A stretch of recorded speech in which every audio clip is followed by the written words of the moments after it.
नाज़रीन, कुछ ॾींहं अॻु खिपरो वेझो अछड़े थर में पाणी जी टांकी ठाहिण दौरान भिक किरण सबबि दॿिजी फौत थियल पोहरियत अब्दुल लतीफ़ समू जो कुटुंब फाका कशी वारी ज़िंदगी गुज़ारण ते मजबूर आहे। उन हवाले सां रिपोर्ट कयो आहे खिपरो मां असद शाह।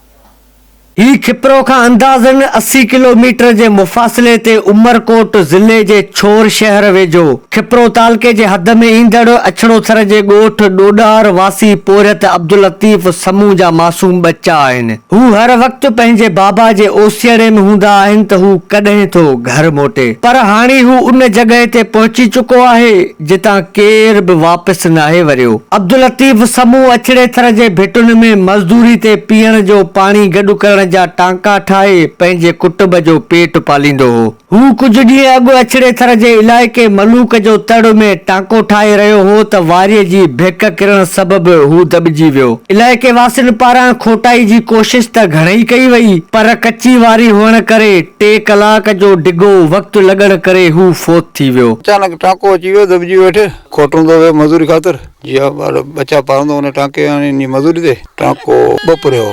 घर जो कमाइण लाइ कोन, यतीम ॿार घर जो गाॾो हाणे कीअं हलंदो, मिस्किन यतीम कमाइण जहिड़ा कोन्हे। जी ही लतीफ़ जी मिनकी आहे, नंढड़ी ॿियो नंबर आहे। लतीफ़ हितां खां हकलाल जी मज़दूरी कंदड़ लॻे हो, ठीक है। हाणे हितां टांके जी खेटराई लाइ हुते वियो, ठीक है। शाम जो 2 बजे ही पेश वाक़ियो थियो। टांको ज़मीन थोड़ी दॿिजी वई, अहिड़ो कचो कलर ज़मीन हुई शायद। बच्चा बस ईअं ॿाहिरि हफ़्ते में कुछ हुतां हुतां करे ईअं जान हलाइनि पिया। अब्दुल लतीफ़ समूह जा 9 मासूम बच्चा आहिनि। हू घर जो अकेलो कमाईंदड़ हो। हाणे संसु घर भाती वॾनि ॾुखियाईनि खे मुंहुं ॾेई रहिया आहिनि। ॾुख जाम आहे, ईअं असां सां कंहिं बि मदद कोन कई आहे। हे मिस्किन माण्हू आहिनि, नंढड़ा ॿार आहिनि। ॾिस 5 मिनकी आहिनि, 4 पुट आहिनि, 9 ॿार आहिनि। बस ईअं हलाऊं पिया सभु ॿाहिरि कुछ न कुछ मिले हुतां हुतां के हलायूं पिया। हिननि जी मदद कर जेकी असां सां आहे, तलके खिपरे वारा जेके बि आहिनि ॿाहिरि माना असां सां मदद कई वञे। अब्दुल लतीफ़ समूह जे कुटुंब सिंध सरकार वस वारनि समेत सुजान धुरिन खां मदद जी अपील कई आहे। कैमरामैन जवाद अली सां गॾु